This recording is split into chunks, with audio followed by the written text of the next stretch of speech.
दोस्तों नमस्कार, एक बार फिर से तहे दिल से स्वागत है आप सबका आपके अपने इस YouTube चैनल दीप अनमोल वचन पर और उसके इस वीडियो में। दोस्तों आज हम फिर इस YouTube चैनल देव अनमोल वचन के माध्यम से एक छोटी सी कहानी लेकर आए हैं, जो कहानी एक बूढ़े गिद्ध के बारे में है, जिसे सुनकर आप बहुत ही ज्यादा मोटिवेट हो जाएंगे। तो दोस्तों देर न करते हुए चलो वीडियो को करते हैं स्टार्ट। लेकिन आपसे एक अनुरोध है कि इससे पहले की कहानी में कहीं आप खो ना जाएं, आप हमारे इस YouTube चैनल देव अनमोल वचन को सब्सक्राइब अवश्य कर लें। तो दोस्तों कहानी कुछ इस प्रकार से है कि एक गिद्धों का झुंड उड़ते उड़ते शिकार की तलाश में एक ऐसे टापू पर पहुंच जाता है जो टापू समुद्र से चारों तरफ से घिरा हुआ था।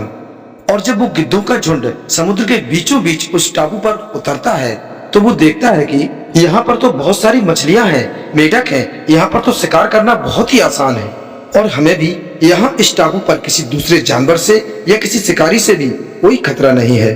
तो फिर वो गिद्धों का झुंड वहाँ पर मछलियाँ, केकड़े और मेढकों को खाकर बहुत ही आनंद पूर्वक रहने लगता है।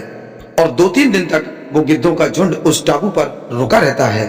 और अब सारे गिद्धों को वो जगह बहुत पसंद आ गई थी और उनमें से कोई भी गिद्ध उस जगह को छोड़कर जाने का मन ही नहीं कर रहा था, क्योंकि वहाँ उस टापू पर उन गिद्धों को शिकार करने के लिए बिल्कुल भी मेहनत नहीं करनी पड़ रही थी और सब कुछ उन गिद्धों को वहाँ उस टापू पर मिल रहा था। और वो सारे गिद्ध उस टापू पर वहाँ पर बहुत ही आराम से रह रहे थे। तभी कुछ दिनों के बाद उनमें से एक बूढ़ा गिद्ध उन सबको उस टापू से वापस चलने के लिए कहता है, लेकिन उनमें से कोई भी गिद्ध उस टापू को छोड़ना ही नहीं चाहता था, कोई वहाँ से वापस जाना ही नहीं चाहता था। और इसलिए उन सारे गिद्धों ने उस बूढ़े गिद्ध से वापस चलने के लिए मना कर दिया। तब उस बूढ़े गिद्ध ने उन सबको बहुत समझाया, लेकिन कोई भी वापस चलने के लिए राजी ही नहीं हुआ। तब फिर वो बूढ़ा गिद्ध अकेला ही उस टापू से वापस चला आता है। और फिर करीब 1 साल के बाद वो बूढ़ा गिद्ध उस टापू पर फिर से वापस आया।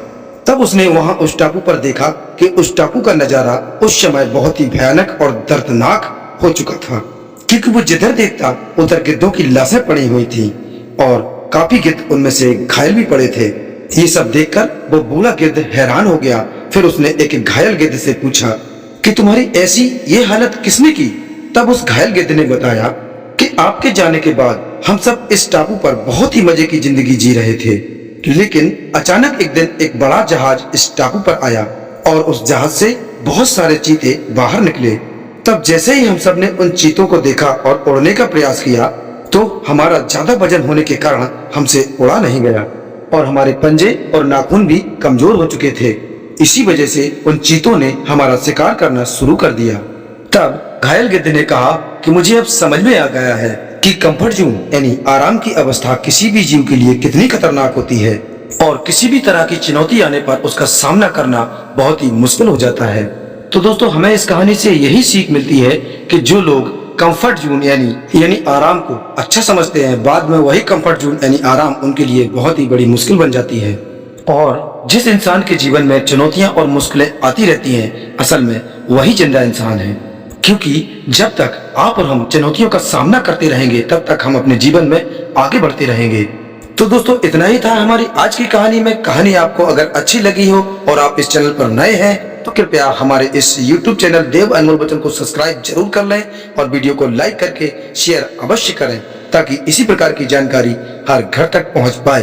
अब आपको फिर मिलते हैं किसी नई कहानी के साथ किसी नए वीडियो में। तब तक के लिए नमस्कार, अपना ख्याल रखें और हमेशा मुस्कुराते रहें और सुनते रहें कहानियां।